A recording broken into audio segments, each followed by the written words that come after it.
कैसे हैं आप सब? क्या आप सोच सकते हैं कि आपको एक दिन की एक वक्त की रोटी के लिए पूरे हफ्ते की कमाई देनी पड़े और राजा वहीं महल में बैठ के हमें ऐश कर रहा हो और आपका मजाक उड़ा रहा हो? ऐसी स्थिति ही थी फ्रांस में, जिसकी वजह से फ्रांस से क्रांति हुई। आज हम लोग चलेंगे क्रांति की शुरुआत। आखिर क्रांति की शुरुआत कब से हुई, ये जानने के लिए, और मूल्य कारण क्या था। दुनिया में कहीं भी कोई भी क्रांति होती है तो उसका एक मूल्य कारण उसे तुरंत होता है। जैसे कि हमारे भारत में 1857 की क्रांति हुई तो उसका मूल कारण क्या था? कमेंट करके बताओ, 1857 की क्रांति का मूल कारण क्या था? जो हमारे एक बंदूक था इनफील्ड राइफल, उसके अंदर गाय का और सुअर का मांस था उसकी गोली में, जिसे दांत से काटना पड़ता था और फिर भरना पड़ता था। इसलिए ब्राह्मणों के, हम हिंदुओं के लिए गाय का मांस बहुत अच्छा होता है, और मतलब गाय को हम लोग माता मानते, तो इसलिए मंगल पांडे जी ने विद्रोह किया था, क्योंकि उनको इस मांस का सेवन करा के उनका धर्म भ्रष्ट कर दिया गया था। और मुसलमानों के लिए का जो पिग है वो बहुत मतलब अपवित्र है, वो मतलब उन लोग उसको अच्छा नहीं मानते, तो उन लोग को टच भी करते तो नहाना पड़ता, तो उसका मांस कैसे है। तो इसलिए 1857 की क्रांति का ये मूल कारण था। वैसे ही फ्रांसीसी क्रांति का भी मूल कारण, लेकिन इसके पीछे बहुत सारे और भी कारण होते हैं। ये मूल कारण था जिससे क्रांति शुरू हुई, लेकिन सबका यही ऑब्जेक्टिव नहीं था। हमारे भारत में जब हुए 1857 की क्रांति, तो उसके पीछे हर किसी का अपना अलग अलग कारण था।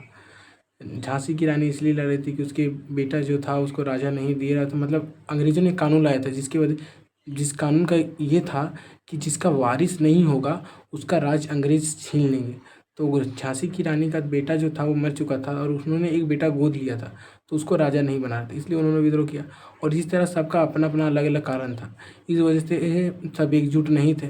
और पूरे देश में क्रांति हर जगह अलग अलग वक्त में हुई, एक समय पर नहीं हुई। इस वजह से अंग्रेज़ों को क्रांति दबाने में बहुत वक्त मिल गया और वो क्रांति को दबा दी, और हमारे 1857 की क्रांति विफल हो गई।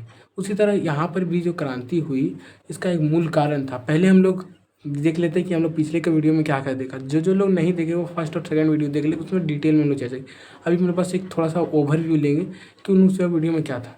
तो वो सब पहले जो हम लोग पढ़े, सबसे पहले हम लोग देखें कि फ्रांस का जो साम्राज्य, फ्रांस जो है वो 3 स्टेट में बना था। प्रथम स्टेट, द्वितीय स्टेट और तृतीय स्टेट, जिसमें से सबसे ज़्यादा लोग थे तृतीय स्टेट में, और सबसे ज़्यादा उन लोगों को कर देना पड़ता था। पहले और दूसरे स्टेट में जो लोग थे उन्हें कोई कर नहीं देना पड़ता था। जैसे वीआईपी या फ्री पास समझ लो, भारत के लोगों जो भारत वीआईपी समझ लो या फ्री पास समझ लो, वो लोग घर में सोते थे, कुछ नहीं करते थे, बस खाते थे और मौज उड़ाते थे, और कर देना पड़ता था तृतीय स्टेट के लोगों को, वैसा था।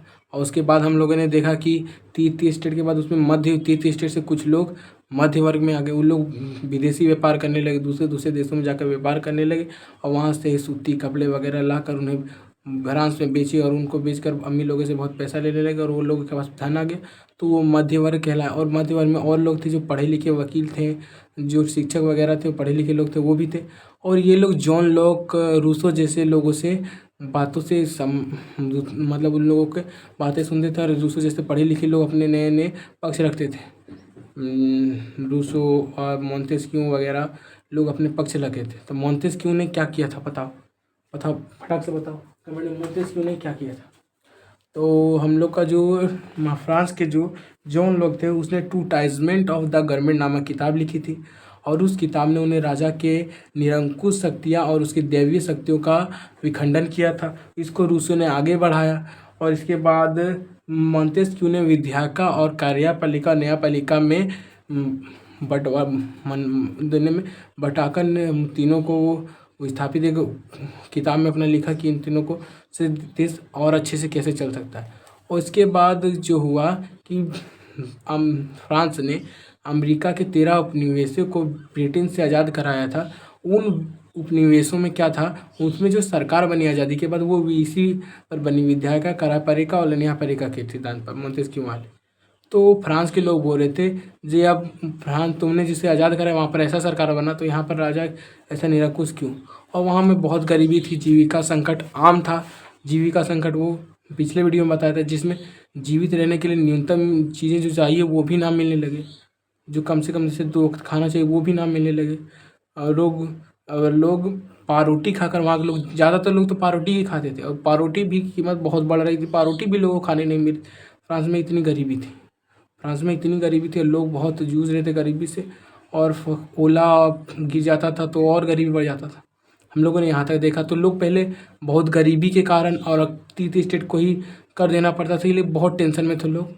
उसके बाद जब इतना पहले प्रॉब्लम था और राजा से इतना मतभेद था, लोग पहले भी छोटा मोटा विद्रोह किए थे, लेकिन लोगों के पास उतना शिक्षित वर्ग नहीं था और पढ़े लिखे लोग नहीं थे, तो वो विद्रोह दब गया। उसके बाद हुआ क्या, जब ये सब हो रहा था उसके बाद क्रांति को मूल्य कारण जो था, अब एक मूल्य कारण आएगा, मतलब पढ़ेंगे जो ये कारण तुरंत, मतलब इसी कारण से विद्रोह शुरू हो गया। पहले बहुत सारे कारण थे, लोगों के अंदर राजा के प्रति विश्वास खत्म हो चुका था, लोग विद्रोह करना चाहते थे और उन लोगों को मनसूबा धीरे धीरे विद्रोह करने की हो रही थी और लोगों की इच्छा बढ़ चुकी थी, अब लोगों के पास बहुत सारे कारण हो चुके थे। लेकिन मूल कारण क्या था, लुई 16वां जो थोड़ा कर बढ़ाए। लेकिन क्या सोच सकते हैं कि फ्रांस में मतलब कर बढ़ाना है राजा को, तो वो अपनी इच्छा से बढ़ा सकता है? कमेंट में बताओ, क्या वो अपनी इच्छा से कर बढ़ा सकता है? आपको लग रहा होगा कि सूत के आए उठा राजा, आज हमको कर बढ़ाना, ऐलान करो राज्य में कि आज से कर बढ़ जाएगा। लेकिन फ्रांस में ऐसा नहीं था। फ्रांस में कर बढ़ाने के लिए स्टेट जनरल की बैठक बुलानी पड़ती थी, स्टेट जनरल की बैठक बुलानी पड़ती। इसकी अंतिम बैठक 1614 में बुलाई गई थी, 1614 में बुलाई गई थी, और फिर इसकी बैठक बुलाई नहीं गई, वही कर चला। और लुई 16वां 1774 में राजा बना था, ये इम्पोर्टेंट। और अंतिम बैठक ऐसा बुलाई गई थी, उसके बाद पहले इसके बाद कोई बैठक बुलाई ही नहीं गई। और उसके बाद क्या हुआ, जब लुई 16वां को कर बढ़ाना हुआ तब 5 मई 1789, क्रांति कब हुई, 14 जुलाई 1789, और ये कब बुलाया गया, 5 मई 1789 को लुई 16वां ने बैठक बैठाई, जिसमें प्रथम वर्ग के 300 लोग, द्वितीय वर्ग के 300 लोग और तृतीय वर्ग के 600 लोग आए। और फिर वहाँ पर क्या, ये स्टेट जनरल की बैठक में तीनों वर्ग अपने अपने प्रतिनिधि भेजते थे। इसमें सबसे ज़्यादा प्रतिनिधि किसके, तृतीय स्टेट के लोग सबसे ज़्यादा, क्योंकि देश की सबसे जनसंख्या का सबसे ज़्यादा उसमें 90% लोग किसान थे, और सबसे ज़्यादा तीनों स्टेट के लोगों ने अपने अपने प्रतिनिधि भेजे, अपने लोगों को भेजा स्टेट जनरल की बैठक में। उसमें क्या करो, अपने दिमाग बंद करके सोचने की कोशिश करो वहाँ कैसा माहौल रहा होगा। आँख बंद करो और सोचने की कोशिश करो। तो हो रहा क्या, हो रहा राजा बैठा था, उसके बाद पहले स्टेट के लोग, पादरी वर्ग, उसके बाद कुलीन वर्ग, इनको वीआईपी पास मिला था। अब इसके बाद जो थर्ड स्टेट के लोग थे उनको बैठने के लिए कुर्सी भी नहीं दिया गया था, बैठने के लिए क्या, कुर्सी भी नहीं दिया गया था, वो लोग खड़े थे। और क्या हो रहा था, वो लोग खड़े थे और स्टेट पीछे की तरफ खड़े थे, थर्ड स्टेट के लोग पीछे की तरफ खड़े थे, इनके 600 प्रतिनिधि थे। और क्या था, बहुत सारे लोगों को तो स्टेट जनरल बैठक में अंदर आने भी नहीं दिया। किन किन लोगों को अंदर आने भी नहीं दिया, ये हमारे इम्पोर्टेंट पॉइंट, इनको अंदर आने भी नहीं दिया बाहर, ये लोग नहीं आ सकते यहाँ पर। तो जो लोग नहीं आ सकते स्टेट जनरल की बैठक में, उनमें कौन थे, किसानों को आना मना था, औरतों को भी आना मना था, एवं कारीगरों, ये लोग को आना मना था। और देश के 90% जनसंख्या किसान थी और इनका आना मना था। और लुई 16वां को टैक्स बढ़ाना था, तो टैक्स बढ़ाने का निर्णय बिना अधिक जनसंख्या वाले समूह से पूछे बिना लिया जाता था। लेकिन इसके बाद भी जब लोग नहीं आ सकते थे तो लगभग उन लोगों ने पत्र भेजे। कितने पत्र भेजे, 40,000, लगभग 40,000 पत्र भेजे, 40,000 पत्र भेजे। और वो नहीं आ सकते थे तो उन लोगों ने क्या किया, पत्र लिखकर भेजा वहाँ पर। तो पत्र कितने हुए, 40,000, जिसे राजा ने पढ़ा भी नहीं, वो झेला सब। तो 40,000 पत्र हुए, इतना कौन पढ़ने बैठेगा, इन सबको फेंकवा दिया गोदाम में ले जा, पढ़ा भी नहीं इस पत्र। 40,000 पतियों के माध्यम से अपने शिकायत और मांगों को बताएं, जिसके प्रतिनिधि अपने हाथ में लेकर आए थे, मतलब ये जो 600 लोग आए वो सब अपने हाथ में लेके आए थे 40,000 पत्र। ठीक, कोई समझ रहा होगा सब एक एक पत्र, ऐसा नहीं था, मतलब एक बोरा में भर के बहुत सारे पत्र लाए थे, यही लोग लेके आए थे। उसके बाद स्टेट जनरल के नियमों के अनुसार प्रत्येक वर्ग को एक मत देने का अधिकार था। अब देखो यहाँ पर क्या खेला होता है, स्टेट जनरल का जो नियम है उसके हिसाब से क्या है, प्रत्येक वर्ग एक वोट दे सकता है, मतलब प्रत्येक वर्ग एक वोट दे सकता है। प्रत्येक वर्ग क्या दे सकता है, एक वोट। इसके कितने लोग हैं, 300।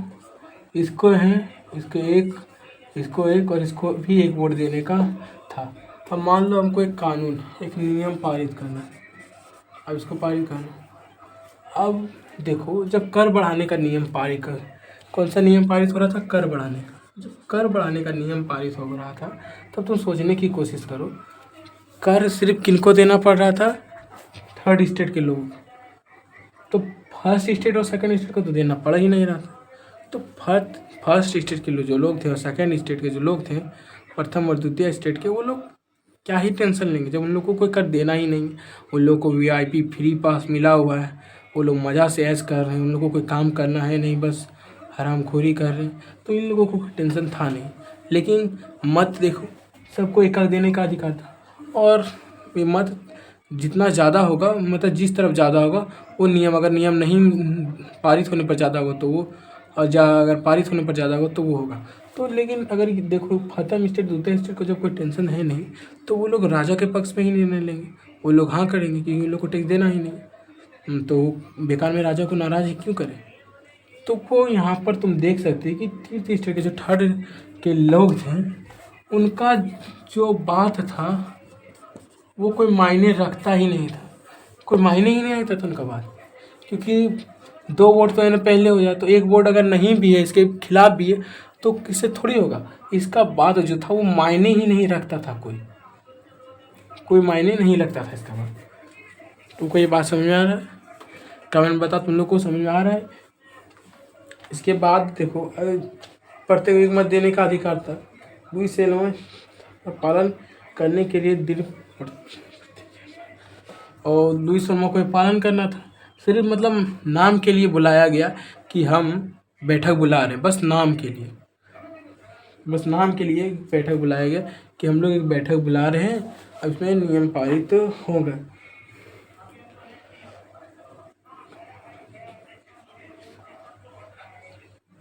और हुआ क्या, जब इन लोग को देखा, इन लोग में अब हुआ क्या, सबसे पहले तुम समझने की कोशिश करो।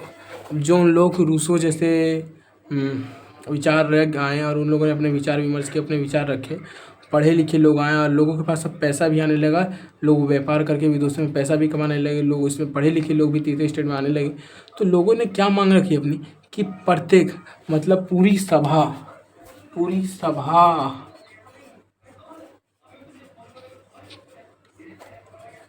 द्वारा मतदान कराने की मांग किसने रखी, तीसरे स्टेट के लोगों ने मांग रखी कि पूरी सभा द्वारा मतदान कराना चाहिए। अब इन लोगों का बेनिफिट होगा, मान लो इसमें 300 लोग हैं, इसमें 300 लोग हैं, कोई ना कोई एक आदमी तो ऐसा 1-2 को होगा ही जो लोग मतलब समझ रहे होगा कि तीसरे स्टेट के लोगों के साथ गलत हो रहा है, इतना अत्याचार नहीं होना चाहिए, और वो लोग उनके पक्ष में वोट देंगे। अगर नहीं भी थे तो भी इनके 600% इनके बराबर तो हैं ही। तो ये मतलब ये लोग क्या करेंगे, ये 6 से लोग हैं, ये वोट डाल देंगे। तो उसके बाद भी अगर बराबर भी हो जाएगा तो ये कानून पारित अभी नहीं हो। तो इसलिए इन लोगों का पूरी सभा द्वारा मतदान कराना चाहिए। इन लोगों ने पूरा सोच समझ के आया था ऐसा होना चाहिए, ये 1-1-1 वाला नहीं चलेगा, ये बहुत ख़राब नियम है। तो इन लोग तीसरे स्टेट के लोगों ने यह मांग रखी कि पूरी सभा द्वारा मतदान कराना चाहिए। इसके प्रत्येक सदस्य को अपना मत देने का, इस मतलब इसमें प्रत्येक सदस्य जितने भी लोग हैं सबको अपना मत देने का अधिकार होना चाहिए। यह एक लोकतांत्रिक सिद्धांत था जिसे मिसाल के तौर पर रूसो ने अपनी पुस्तक द सोशल कॉन्ट्रैक्ट में किया था। यह एक लोकतांत्रिक सिद्धांत था, डेमोक्रेटिक प्रोसीजर, डेमोक्रेटिक लोकतांत्रिक सिद्धांत था ये, कि सभी का मत देना जरूरी है। तो इसको अब इम्पोर्टेंट है रूसो का नाम। इस सिद्धांत को यहाँ पर जो लोग कहाँ से पढ़ के आए थे, मतलब कहाँ पर था, रूसो इसका जो है ना, इस लोगों के दिमाग में ये बीज किसने डाली थी, रूसो ने। और इस किताब का नाम क्या था, social contract, the social contract.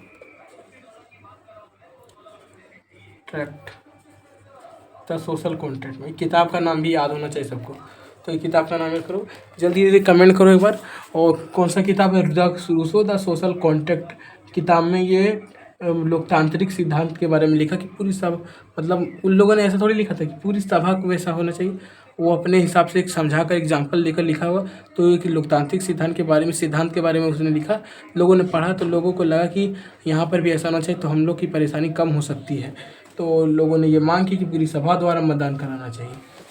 ठीक है, जब लोगों ने ये मांग कर दी तो राजा ने क्या कहा होगा? कमेंट में तुम लोग सोच के बताओ कि राजा ने क्या कहा होगा कि हाँ चलो भाई, तुमने मांगा है हम दे देते हैं, तुमने मांगा है हम दे देते हैं। कि राजा ने क्या कहा होगा बताओ, फटाक से बताओ कमेंट में। तो जब सम्राट ने इस प्रस्ताव को, मतलब राजा ने कहा कि हम ये सब बात नहीं मानते, तुम्हारा बात हम नहीं मानेंगे, जो मेरा तरीका है वही रहेगा, तो राजा ने कहा कि हम तुम्हारा बात नहीं मानते, तो जो लोग थे वो विरोध जताते हुए बाहर चले गए कि तुम राजा हमारा बात नहीं मानोगे तो हम जाते हैं। तो हम लोग बाहर चले। तो तीसरे के जितने 600 लोग थे वो वहाँ से, जहाँ पर मीटिंग हॉल था, वहाँ से बाहर चले गए। इसके जनरल की बैठक से वारसाई के कहाँ पर बुलाया गया था? ये वारसाई के महल। तो वारसाई के महल से लोग बाहर चले गए, वारसाई के महल से बाहर चले गए।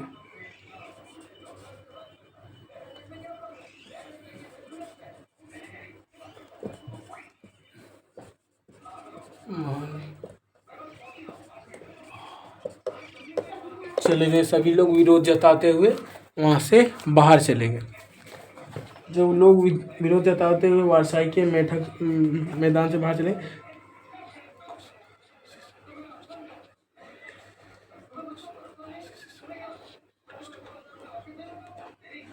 तीसरे के जो लोग थे ना, वो क्या मानते थे, उनका थोड़ा मानना ही अलग था। वो मानते थे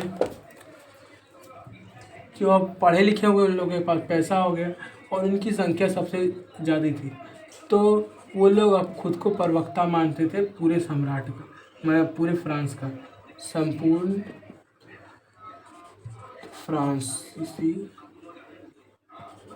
राष्ट्र का, संपूर्ण फ्रांसीसी राष्ट्र का प्रवक्ता मानते थे कि मतलब फ्रांस का जो राष्ट्र है वो हमारे हिसाब से चलना चाहिए, प्रवक्ता मानते थे। 20 जून को चाहिए,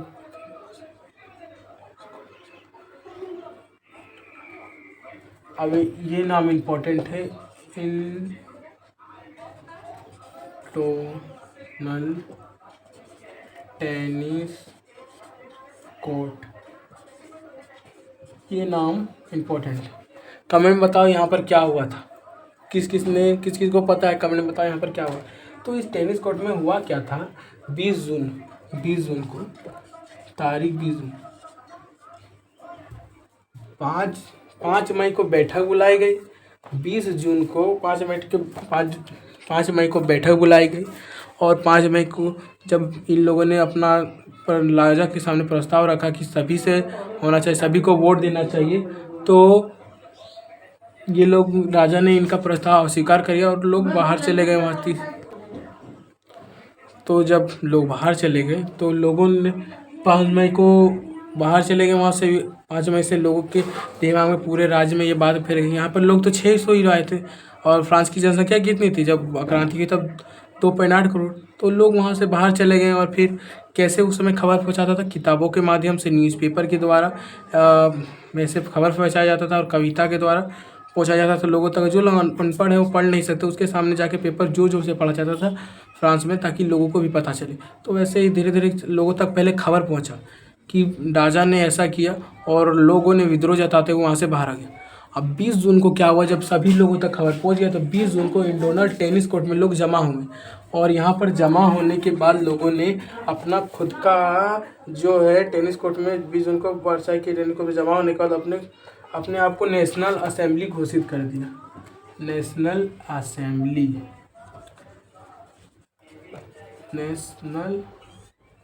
असेंबली घोषित कर दिया। अपने आप को क्या घोषित कर दिया? National assembly. अब नेशनल असेंबली मतलब क्या होता है? नेशनल और शपथ ली कि जब तक सम्राट की शक्तियों को कम करने वाला संविधान तैयार नहीं किया जाता तब तक असेंबली भंग नहीं होगी। शपथ ली। तुम लोग को नोट्स बनाने का भी टेंशन नहीं, की पॉइंट यहाँ पर लिख देने, बस इतना याद होना चाहिए। क्या शपथ क्या ली? सम्राट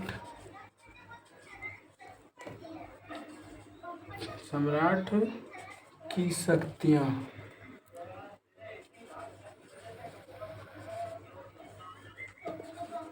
को कम संविधान।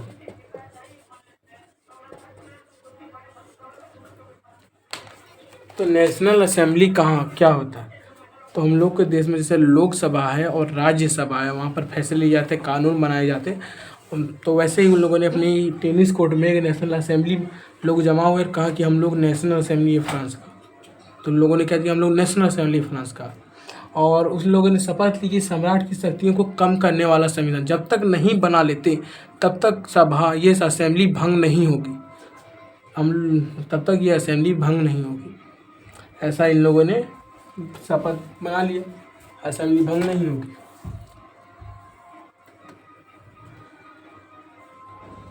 असेंबली भंग नहीं होगी, शपथ ली सम्राट की शक्तियों को कम कर।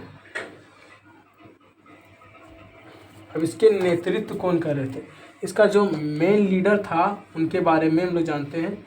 इनके दो मेन लीडर थे, जैसे कि असेंबली में प्रधानमंत्री और लीडर होते, जैसे हम लोग जैसे प्रधानमंत्री। तो यहाँ पर जब बनाया गया तो इसके कोई मेन लीडर तो होंगे। तो मेन लीडर कौन थे? एक थे मीराबाई और अबे सियो। मीराबाई और अबे सियो ये दोनों मेन लीडर थे यहाँ के। और मीराबाई अब समझने वाली बहुत दिमाग वाली बात। अब जो बात बोलने जा रहा हूँ ये बहुत गहरी और मतलब समझ में तुमको लगे कैसे हुआ ये कैसे हो सकता? तुमको बताया मना मीराबाई और अबे सियो हो जाता। क्या ये मीराबाई और अबे सियो था? क्या ये दोनों 30 स्टेट के लोग थे? क्या लोग थे 30 स्टेट? राजा को तो हटाने का बात होगी है और 30 स्टेट के जो लोग थे उनका अधिकार दिलाने के लिए नेशनल असेंबली भी बन गए। लेकिन इस असेंबली का जो नेतृत्व कर रहे थे अभी भी वो लोग 30 स्टेट के नहीं थे, जान लो। ये जो मीराबाई था ये कुलीन था, ये कुलीन वर्ग का था। अभी भी जिसके पास ज़्यादा पैसा वही नेतृत्व कर रहा है, कुलीन वर्ग। अब तुम लोग को ये सोचना और कहीं सर्च करना है कि जब ये 30 स्टेट की जनसंख्या अधिक है, वहाँ के लिए विद्रोह हो रहा है, तो जो वहाँ का मेन लीडर है वो उसी से होना चाहिए। लेकिन ऐसा नहीं हो रहा। लोगों ने साथ भी 30 स्टेट के सभी लोग ये कुलीन वर्ग थे। मीराबाई जो था और ये कुलीन वर्ग में जन्म लिया था। लेकिन ये समानती व्यवस्था का जो है समानती व्यवस्था को ख़त्म करना चाहता था।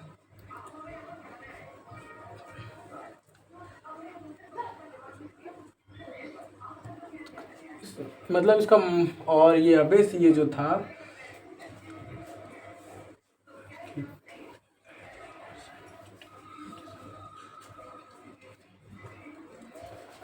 और ये जो था वो पादरी था, पादरी वर्ग प्रथम स्टेट से था। इसके पास तो और ज़्यादा विशेषाधिकार थे। तो ये जो था लोग इसका सपोर्ट क्यों कर रहे थे? मेरा भाई कुलीन था, लोग इसी के खिलाफ विद्रोह कर रहे थे कि इन लोगों को विशेषाधिकार दिया, हम लोगों को नहीं दिया। कर हम लोग से ही लेता है तो 30 स्टेट के लोग इसी के खिलाफ विद्रोह कर रहे थे। तो मेरा भाइयों का लोग समर्थन क्यों कर रहे थे? ऐसा क्यों उन लोग मेरा भाइयों के साथ खड़े थे? क्योंकि क्या हुआ, मेरा भाइयों जो था समानती व्यवस्था विशेष अधिकारों वाला जो व्यवस्था था उसको नहीं मानता था और इसके खिलाफ उसने एक बार क्या किया था, पूरी भीड़ एक पत्रिका निकाली थी। इसने एक पत्रिका निकाली, उसमें लिखा कि ये सब नहीं होना चाहिए, ऐसे समानती व्यवस्था विशेष अधिकारों वाली व्यवस्था नहीं होनी चाहिए। और इसने क्या किया था, वो बहुत भीड़ जुटाई। और भीड़ में कौन लोग आएंगे? जो कुलीन वर्ग पादरी और वो लोग तो आराम से सोते होंगे। जो वहाँ पर वही लोग 30 स्टेट के लोग जमा थे और उनके सामने इसने क्या भाषण दिया था, तो 30 स्टेट के समझ जोरदार भाषण दी थी। और पूरा जोरदार भाषण करके बचाया था कि समानता व्यवस्था का अंत होना चाहिए, तुम लोगों का अधिकारों का शोषण हो रहा है, तुम लोगों के साथ राजा गलत कर रहा है, ऐसा नहीं होना चाहिए। ऐसी बहुत जोरदार भाषण दी थी। तो उस भाषण की वजह से लोग इससे बहुत प्रभावित हुए और मीराबाईयों की तरफ खींचे चले आए। और जब ऐसा नेशनल असेंबली बनाई तो इसको उसका मुख्य मतलब उसका नेतृत्व करने का अधिकार दे दिया और लोग इसकी बात मानने लगे। अब अब्बे सीईओ का बात लोग क्यों मान रहे थे? ये तो पादरी है, ये तो सबसे खतरनाक है। तो ये हुआ क्या था अब्बे सीईओ के साथ? ये पादरी तीर्थ स्टेट क्या है इस नाम शीर्षक अब्बे सीईओ ने जो लिखा था ये बहुत इंपॉर्टेंट है और एग्जाम में बहुत बार पूछ देता है। यूपीएससी और क्लास 9 के एग्जाम दोनों में पूछा जाता है। ये इसने क्या बनाई थी जो नाम इसने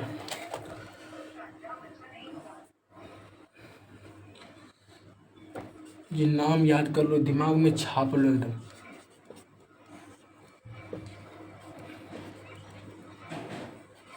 कभी भी तुम्हारे दिमाग में देख मतलब तुम्हारे एग्जाम में ये देखने को मिल सकता है। ये अब तीर्थ स्टेट क्या है? अब तुमको आएगा ये सवाल है, लेकिन ये सवाल नहीं, ऐसी एक पत्रिका थी, मतलब एक पैम्पलेट प्रचार पुस्तक।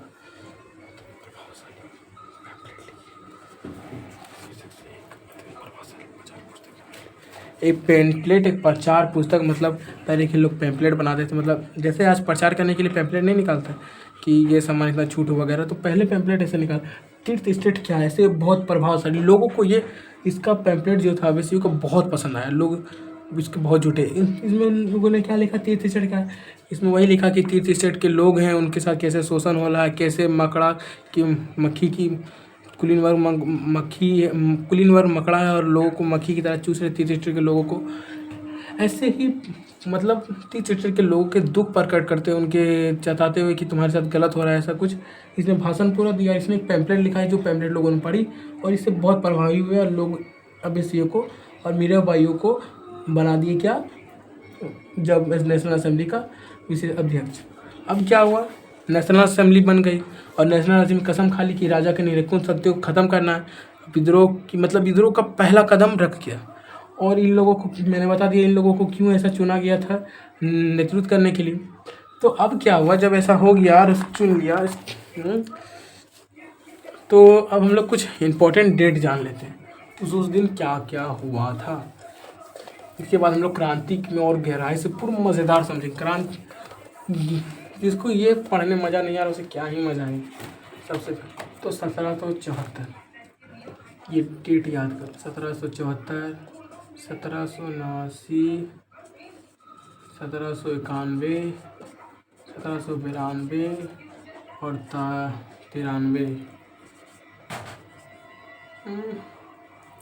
93। अभी सब 1774 का 1779 के बाद में 1774 में क्या हुआ था हम लोग पहले देखे थे कि लुई 16वां फ्रांस का राजा बना और सरकारी खजाना ख़त्म हो चुका था और प्राचीन राजतंत्र के समाज में असंतोष गहरा हो गया था। 1774 में प्राचीन राजतंत्र जो था उसके संतोष गहरा हो गया था। इसके बाद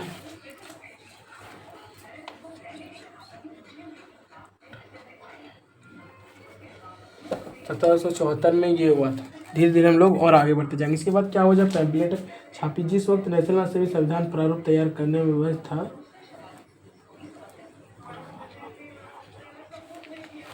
जब नेशनल असेंबली बनी तो भारत में भी जब बनी तो उस सबसे पहले उन लोगों ने क्या किए? संविधान। क्या लिखा? संविधान। संविधान लिखा।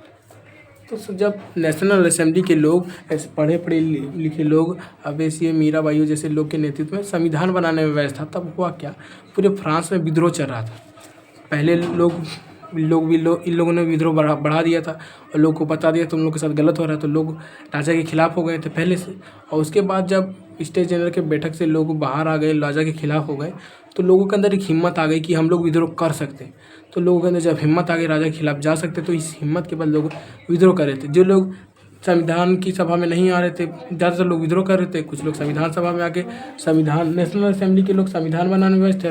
फ्रांस में पूरा विद्रोह चल रहा था और पूरा फ्रांस में विद्रोह था और कड़ाके की ठंड के कारण फसल मर गई थी और पारोटी की कीमतें आसमान छू रही थी।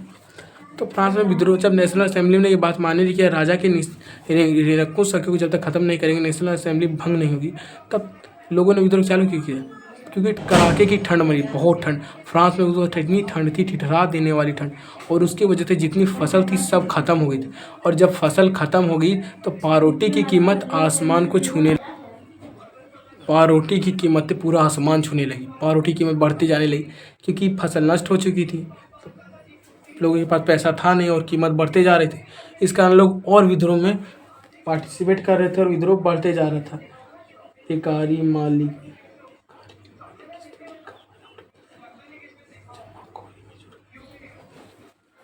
अब यहाँ पर बहुत इम्पोर्टेंट बात, बेकरी मालिक, बेकरी के जो मालिक थे कि क्या करने लगे, जमाखोरी। अब क्या है जमाखोरी?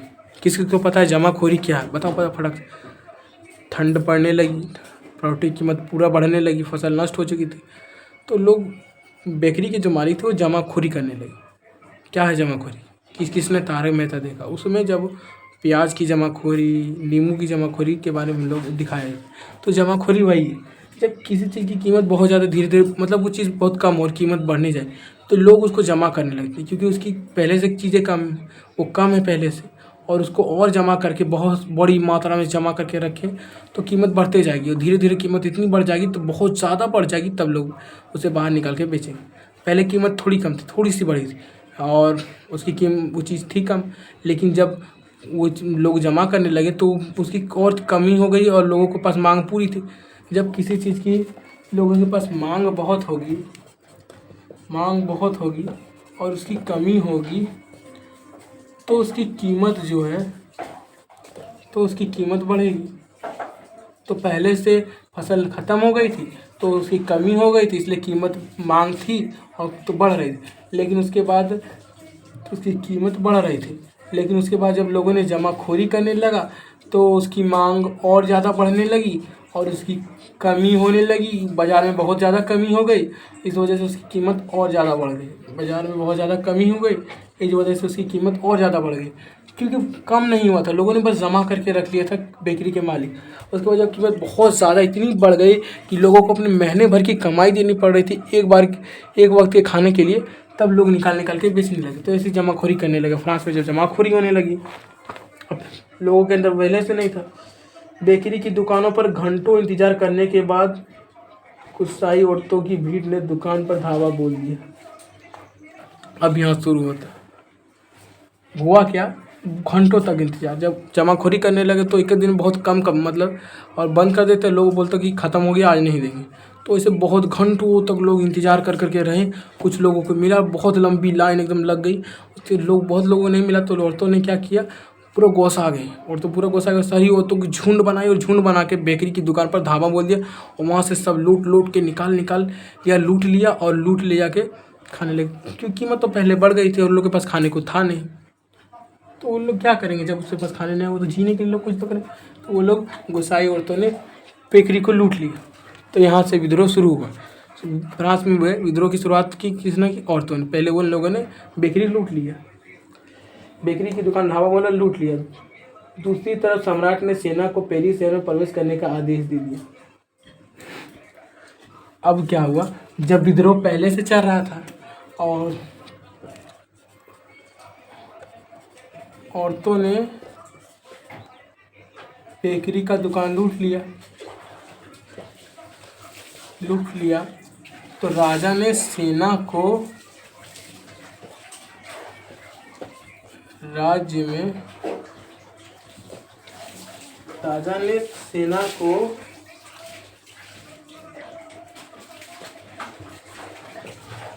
पेरिस शहर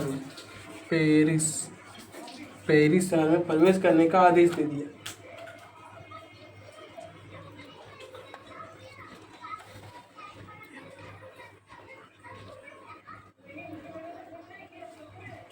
अब हुआ क्या, जब राजा ने कहा सेना को कि जाओ तुम पेरिस के शहर में जाओ, तो राजा ने पेरिस शहर में सेना को घुसने का आदेश दे दिया। जब राजा ने इसको अंदर आदेश दे दिया तो लोगों के 14 जुलाई 1789 ये सेना कब प्रवेश कर रही है, ये सेना कब प्रवेश कर रही है वहाँ पर 14 जुलाई 1789। आज ही की क्रांति के दिन क्या हुआ, पहले बहुत जगह पर विद्रोह चल रहा था। नेशनल असेंबली अभी तक क्या हुआ, नेशनल असेंबली संविधान बनाने में जुटी थी और विद्रोह चल रहा था। गुसाई और क्या था, बेकरी के मालिक जमाखोरी कर रहे थे और उसके बाद औरतों ने बेकरी लूट लिया और राजा ने सेना को शहर में सेना पेरिस में प्रवेश करने लगी, सेना पेरिस में प्रवेश करने लगी। पेरिस नगर में आतंक का माहौल था। जब ऐसा हुआ तो जो पढ़े लिखे वर्ग थे ना, उन लोगों ने सोचा अरे सर हुआ ऐसा हो रहा है, लोग विद्रोह करने लगे, औरतों ने बेकरी की दुकान लूट ली। इस स्थिति का फ़ायदा उठाना चाहिए तो उन्हीं में अफवाह फैला दी। अफवाह क्या फैला दी कि सेना जो है वो जो विद्रोह करे उन पर गोलियां चलाने के लिए राजा ने भेजा कि तुम्हें मार देगी। ऐसे अफवाह फैल गई कि सेना नागरिकों पर गोलियां चलाने का आदेश है, कि नागरिकों पर वो सेना गोली चलाएगी और नागरिकों को मार देगी। जिन औरतों ने लूटा है उनको मार देगी, जो लोग विद्रोह करे उन सबको मार देगी सेना। ऐसा इसके बाद लगभग 7,000 मर्द और औरतों ने पहले ही लूट लिया था। तो अब जैसे अफवाह फैल गई कि राजा सेना को जनता को मारने के लिए भेज रहा है, तो उन लोगों ने क्या किया, 7,000 लोग टाउन हॉल के सामने जमा किए। अब ये इम्पोर्टेंट नाम है टाउन हॉल। पहले था टेनिस कोर्ट, उसके बाद टाउन हॉल। टेनिस कोर्ट में क्या था, नेशनल असेंबली का गठन हुआ था और टाउन हॉल में क्या हुआ, टाउन हॉल में एक से सामने एकत्र हुए और उन्होंने जन सेना गठन कर दी। अब सेना बनाई, तब असेंबली बनाई थी और अब सेना बनाई, सन सेना लिख दे क्या, जन सेना। तब जमा हुए, तब असेंबली बना ली, उसके बाद जमा हुए तो टाउन हॉल में सेना बना ली। और कितने लोग जमा हुए थे, 7,000 लोग। इसमें मेल और फीमेल दोनों थे। 7,000 लोग वहाँ जमा हुए टाउन हॉल के सामने और उन लोगों ने जन सेना बना दी। टाउन हॉल के सामने जन सेना बना दी और बना दिया और हथियारों की खोज में वह सरकारी भवनों में ज़बरदस्ती घुसने लगी। अब जो हुआ वो पूरा खतरनाक। पहला पॉइंट से पहले में क्या हुआ, पहले असेंबली का गठन हुआ, फिर अफवाह फैली कि राजा ने गोली चलाने का आदेश दिया, फिर सेना बनाई। अब सेना को चाहिए हथियार। क्या चाहिए सेना को, हथियार। बिना हथियारों की सेना लड़ेगी कैसे, तो सेना को लड़ने के लिए क्या चाहिए, हथियार।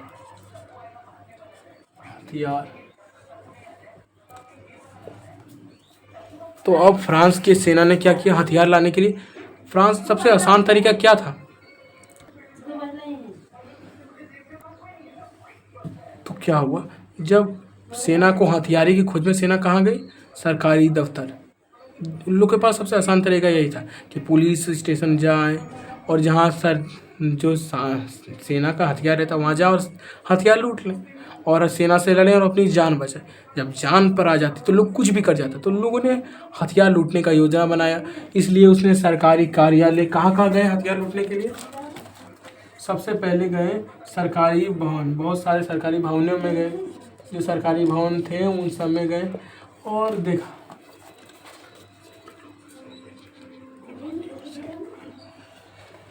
जब लोग इस जगह गए और हथियार निकालने की कोशिश की तो हर जगह उसे एक थोड़े मोड़े हथियार मिले, ज़्यादा मिला नहीं। तो लोग का दिमाग खराब, अरे सर वो इतनी कम हथियार, इतना क्या होगा, 7,000 लोग हैं हम लोग और हथियार इतना कम।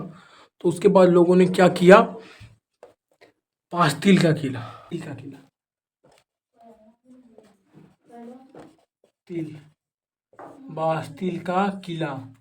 बास्तिल का किला, ये किला जो था, राजा इसमें हथियार वगैरह रखा करता था और जो बहुत खतरनाक कैदी थे उनको रखा करता था। तो लोगों को लगा अगर ये इतना महत्वपूर्ण जगह तो इस पर तो बहुत ज़्यादा हथियार, तो हथियारों की खोज में लोगों ने बास्तिल के किले में घुस गए।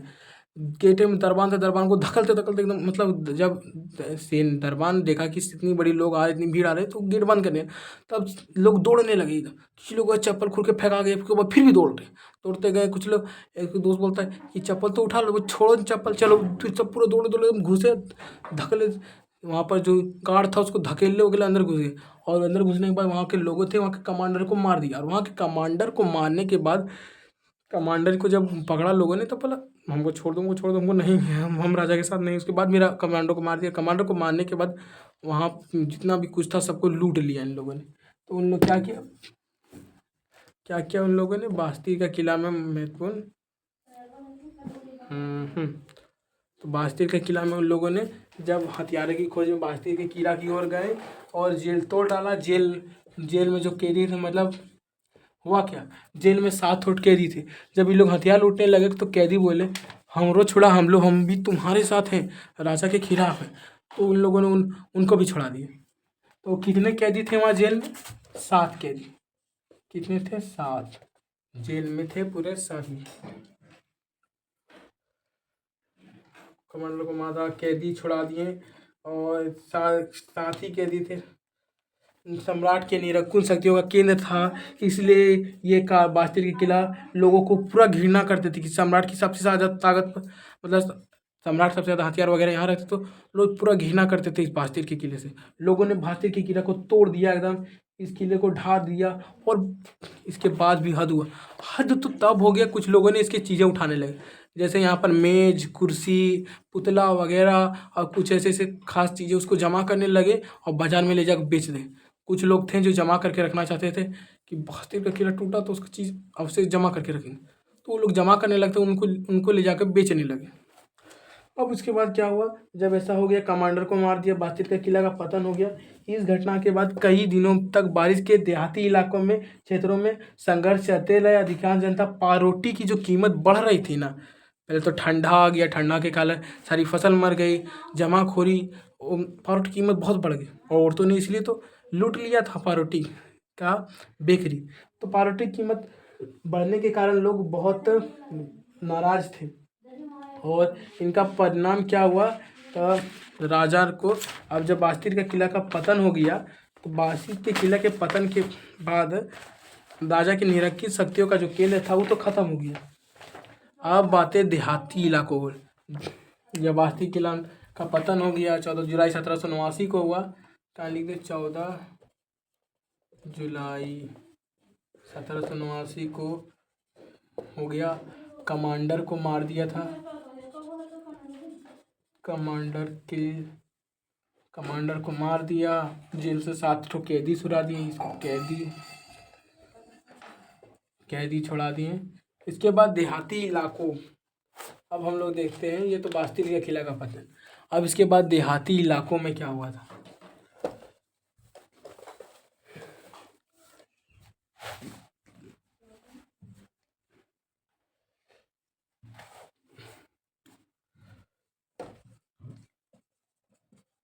देहाती इलाकों में क्या हुआ, देहाती इलाकों में क्या हुआ, दिहाली ऐसी अफवाह यहाँ पर फैलाई गई, वैसी अफवाह वहाँ पर फैलाई। अब ये मतलब ये तो नहीं हो सकता कि हो गया, मैं क्या बोलते हैं उसे, वो शब्द मुझे याद नहीं आ रहा, क्या बोलते हैं उसे, मतलब अपने से संयोग से हो गया, ऐसा तो नहीं होगा कि 2 बार संयोग से अफवाह फैल सकती। अफवाह तो यहाँ भी फैली। हुआ क्या, यहाँ पर जब हुआ तो गांव के अफवाह फैल गई, गांव में अफवाह फैला दी। पहले शहर में लोगों को अफवाह फैलाई, फिर गांव में फैलाई गई कि जमींदारों क्यों था, अफवाह फैली कि जागीरों के मालिकों ने बड़े लठेल और लुटेरे गिरोह बुलाया है, जो पक्की फसल को तबाह करके निकल जाए पड़ेगी, और कई जिलों में भय का कुचलने और बेचैन।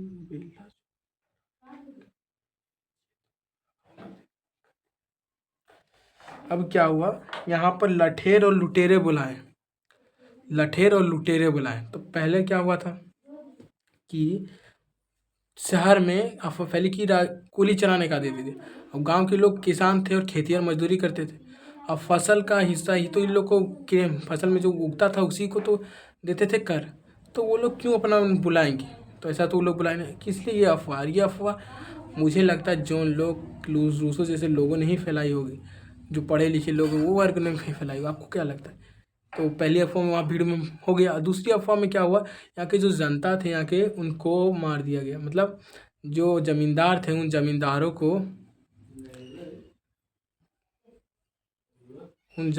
को पूरा मार दिया गया। और क्या हुआ आगे के हम लोग नेक्स्ट वीडियो में देखेंगे। आज की वीडियो में यहीं तक, फिर मिलते हैं हम लोग नेक्स्ट वीडियो में। इन लठेरों ने फसलों को नष्ट करने का अफवाह फैलाई थी, ये अफवाह हम लोग अगले वीडियो में देखेंगे। Thank you. और जिन लोगों ने ये वीडियो अभी तक देखा है, लाइक सब्सक्राइब और शेयर। और अब मिलेंगे नेक्स्ट वीडियो में, और उस वीडियो में और भी मजा आएगा, क्योंकि अब लठेरों के बारे में हम लोग पढ़ेंगे, लठेरों क्या किया, और उसके बाद फ्रांस के संविधान के